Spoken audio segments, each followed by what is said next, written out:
నమస్తే, welcome to think Andhra. నేను మీ మాణిక్.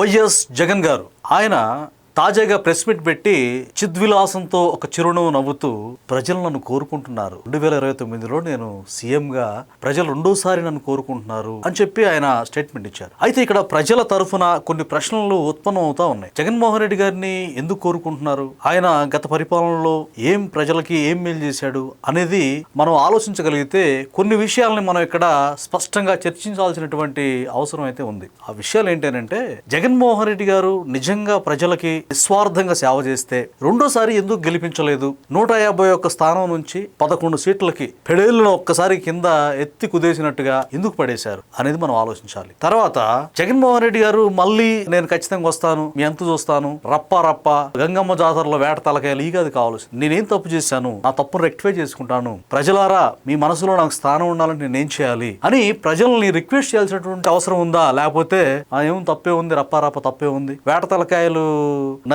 వేటతలను నరికి జగన్మోహన్ రెడ్డి గారి ఫ్లెక్సీల మీద ఆ రక్త తర్పణం చేస్తా ఉంటే కనీసం ఖండించిన పాపాన పోలేదు. అంటే సమాజానికి ఏం సంకేతం ఇవ్వాలనుకుంటున్నారు? ప్రజాస్వామ్యంలో ఎలాంటి విలువలను పెంపొందించాలనుకుంటున్నారు? అంటే రీసెంట్ గా ఒక సీనియర్ జర్నలిస్ట్ నాతో మాట్లాడారు పర్సనల్ గా. ఆయన గోపాలరావు బాబాకి అన్నట్టుగా ముసి నవ్వులు జస్ట్ ఇట్లా మొన్న ఒక వీడియోలో ఆయన బాగా వైరల్ అయింది. ఆ వీడియో ముసి నవ్వులు నవ్వుతూ, అక్కడ ఏం ఉండదు, నవ్వాల్సిందే నెసిటీ కూడా ఉండదు, కానీ నవ్వుతూ ఆయన ప్రజల్ని టచ్ మీ నాట్ అన్నట్టుగా చేశారు. అంటే గోపాలరావు బాబాకి అనేది ఏదో వెంకటేష్ పవన్ కళ్యాణ్ గారు నటించినటువంటి గోపాల సినిమాలో ఒక ఆయన గోపాలరావు బాబాకి అని చెప్పేసి ఇట్లా ఉంటాడు అనమాట. అంటే కొంచెం తేడాగా ఉంటుంది అన్న క్యారెక్టర్ నాకు తెలిసి. సో ఆ రకంగా ఈయన వెటకారంగా ప్రజలు తన దగ్గర రావడం ఇష్టపడ్డ జగన్మోహన్ రెడ్డి గారు గతంలో ముద్దులు పెట్టాడు అధికారం కోసం, కానీ ప్రజలకి దూరం ఉండాలని కోరుకుంటాడు. 4 గోడల మధ్య ఆయన ఏదో ఒక ఆట ఆడుతూ ఉంటాడని విశ్వసనీయ వర్గాల సమాచారం కూడా వచ్చింది. అంటే ఆయన పబ్జీ గేమ్ ఆడుతాడు మొబైల్లో అనేది అందరు చెప్తా ఉంటారు. సరే,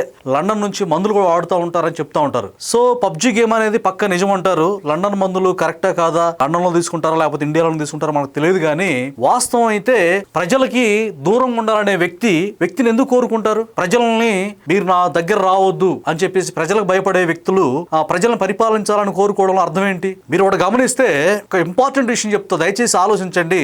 జగన్మోహన్ రెడ్డి గారి ప్యాలెస్లు ఉన్నాయి కదా, హైదరాబాద్ లో లోటస్ పాండ్ ప్యాలెస్ ఉంది, అలాగే తాడేపల్లి ప్యాలెస్ ఉంది. ఆయన ఒక రాజప్రసాదం లాంటి మందిరం కట్టుకున్నాడు ఆయన. కానీ ఆ కట్టుకున్న తర్వాత చుట్టూ ప్రభుత్వ సొమ్ముతోటి ఫెన్సింగ్ చేశాడు చూసారా, 12 కోట్ల పైచీలకు పెట్టి. అంటే ఒక అభద్రతాభావం ఉన్న వ్యక్తే, ఒక నిలువెల్ల భయంతో వణికిపోయే వ్యక్తే ఇనప కంచె పెట్టుకుంటాడు. మీరు గమనిస్తే గతంలో రాజకోటలకు శత్రువులు వస్తారని చెప్పేసి, శత్రువులు సడన్ గా అటాక్ చేస్తారని చెప్పేసి పెద్ద కోట గోడలు ఉండేవి, ప్రహరీ గోడలు. ఈ కాలంలో ఆ రకంగా అంటే శత్రు సైన్యం వచ్చి యాడ్ చేస్తారని. ప్రజల మనిషి అయితే ఈ ఇనప కంచె దేనికి? ఏ దేశాధినేతకైనా ఉన్నాయి అలాగా?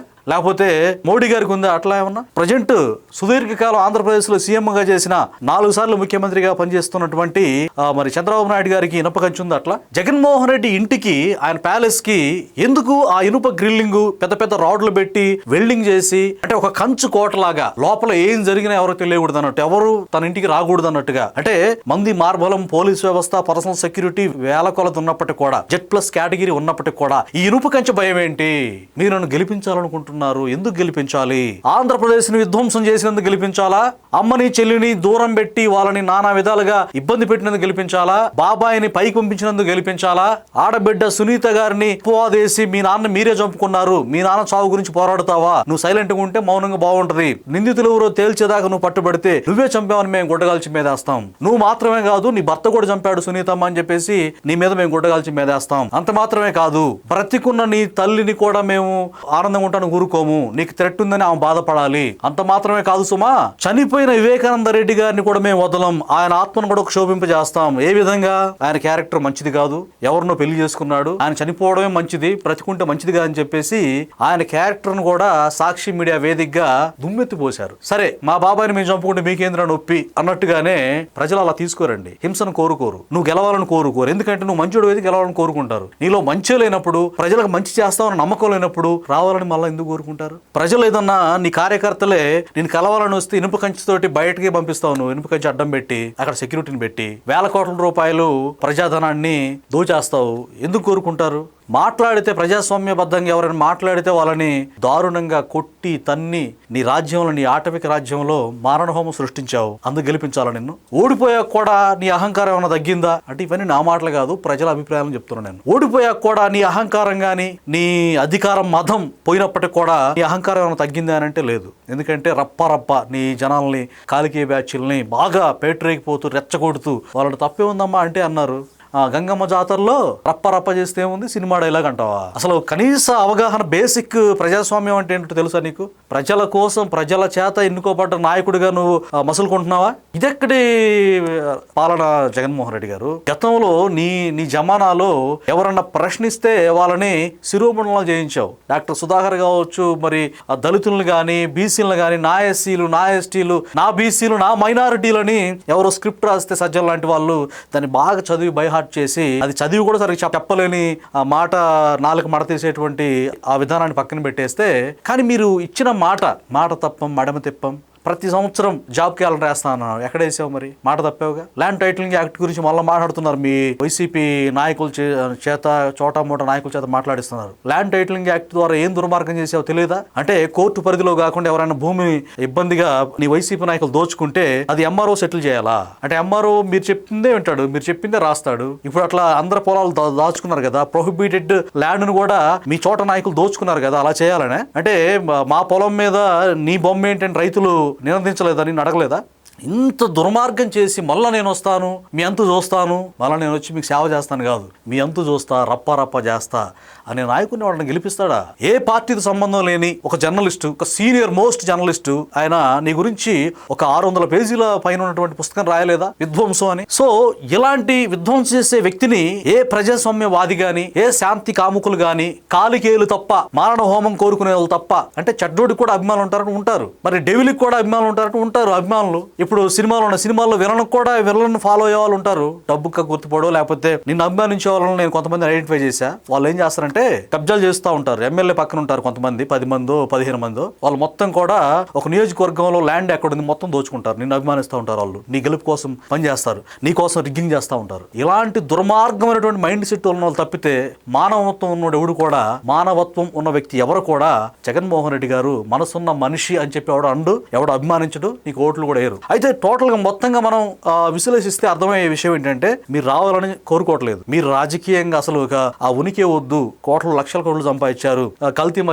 కల్తీ మద్యం తోటి వేల కోట్లు దోచుకొని ప్రజల రక్త మాంసంతో వ్యాపారం చేశారు. మీరు మంచి వ్యాపారస్తులే, మంచి అంటే గుడ్ క్వాలిటీ కాదు, అక్రమార్జన చేయడంలో మీరు సిద్ధహస్తులు అనమాట. సో రక్త మాంసాలతో వ్యాపారం చేశారు అంటే వాళ్ళ కిడ్నీలు, లివర్లు మొత్తం దెబ్బతిన్న కల్తీ మద్యం చూసాం. కల్తీ లడ్డు, నాకు ఒక బాధ అనిపిస్తుంది కల్తీ లడ్డు విషయంలో.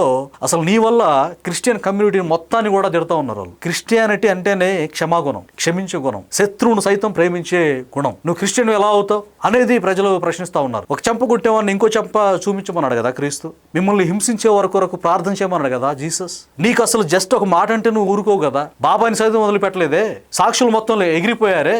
ఒక మహిళా ఎమ్మెల్యేని నేను అమెరికాలో చిటికేసి ఎగిరిపోతావని వ్యాఖ్యానించిన వాళ్ళు నీకు బాగా ఇష్టమైన వాళ్ళే, పచ్చి బూతులు తిట్టే వాళ్ళు నీకు ఇష్టమైన వ్యక్తులే.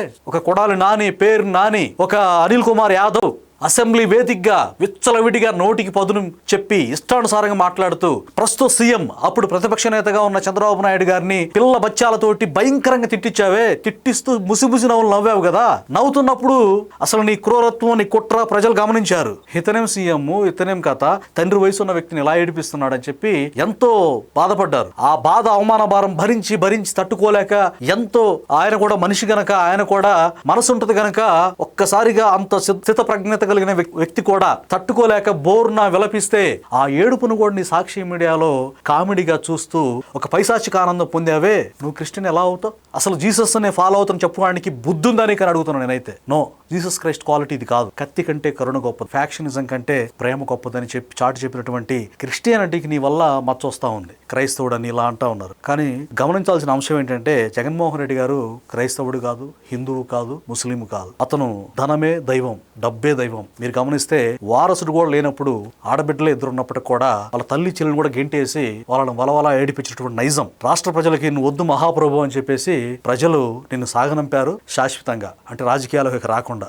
దయచేసి మీరు ఏదో లండన్ ప్లాన్ చేసుకుంటున్నారంట, ఆ లండన్ పోతే ఇంకా చాలా మంచిదండి. ఎందుకంటే జరిగిన విధ్వంసం చాలు. ఏపీ యువత బాగుపడాలి, వృద్ధులు బాగుండాలి, యవనస్తులు బాగుండాలి, అందరూ బాగుండాలంటే మీరు రాజకీయాలకి రావద్దు మహాప్రభు అంటూ ఆంధ్ర ప్రజలు కోరుకుంటున్నారు. ఇది ఈ రోజు వీడియో. మరొక వీడియోతో మళ్ళీ మీ ముందుకు వస్తాను. అప్పటి వరకు సెలవు. నమస్తే.